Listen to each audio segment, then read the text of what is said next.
അനിയത്തി ഭ്രാന്തിയ ഇളയ ചെക്കൻ പോത്തന, മൂത്ത ചേട്ടനാണൊരു പൊട്ടൻ. പിന്നെ പോലീസിന്റെ ഇടി കൊണ്ട് ലോക്കപ്പിൽ കിടക്കുന്ന കള്ളനെന്നു പേരുള്ളൊരച്ഛൻ. ആ വീട്ടിലുള്ളോരെല്ലാം അലമ്പുകളാ, പിന്നെ നാട്ടുകാർക്കിവര് പൊറുതികേടാ. അവർ നമുക്കൊന്നും ചേരാത്ത ഫാമിലിയാ. ചാത്തൻ സേവ നടത്തി തള്ളാൻ പാവം ഭ്രാന്ത് പിടിച്ചു പോയി. മോളുവാറ്റു തുടങ്ങിയതിൽ പിന്നെ എല്ലാരും ഞണ്ണിയിടുന്നു.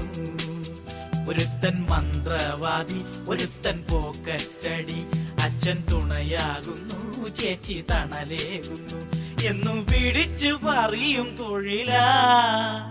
ഇവളെന്നെന്നും കുടുംബം കലക്കി.